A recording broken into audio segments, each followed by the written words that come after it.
Assalomu alaykum. Kechagina o'g'limlarning bitta gaplari juda yoqib ketdi. Faxrlanib ketdim. Yaxshi tarbiya beramiz dedim-da. Shundoq gap bo'ldiki, o'yga ketishlari kerak edi. O'g'lim ertaroq borasizmi desam, uyda faqat kelin borlar xolos, ukamlarni xotinlari. Hozir borsam sal noqulay bo'ladi. Ozgina kutib, 1-2 soatdan keyin bo'lsa ham kech qolib, shomdan keyin demak, bo'lsa ham ayamlar bilan birga boray. G'alati bo'larmikin dedilar-da. Men u holatdan xabarim yo'q edi.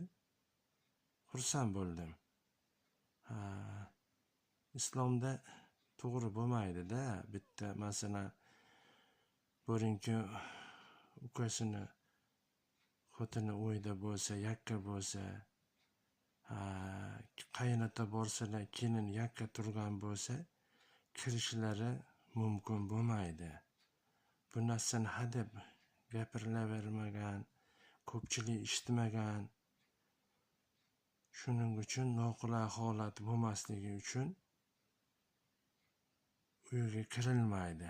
Ozgina kutib turib, bitta yarimta kelishini kutib, keyin kiriladi. Ilgarigi holatlarda hovlida tumonat odam bo'lardi. Bola chaqalari ko'pchilikni ko'p bo'lgan. Unaqa paytda kirilavergan. Hech yo'q, kichkina bolalar bo'ladi, hovli bo'linmaydi. Hozirgi holatda bola chaqani borgan sari kamayib ketibdi. Qaynota borsalar ham farosatlarni ishlatib, ko'chada ozgina aylanib turarlar. Kelinlar o'zlari bo'ladigan bo'lsa, xotinlari kelishini yo bir kishini kelishini kutib, keyin hovliga kirarlar-da. Shayton yo'ldan urib qo'yishi mumkin-da, har xil holat bo'lib qolishi mumkin. Bitta kattalarni gapirib qo'yilgani yaxshi, quloqqa olingani yana ham yaxshi bo'ladi. Shunaqa.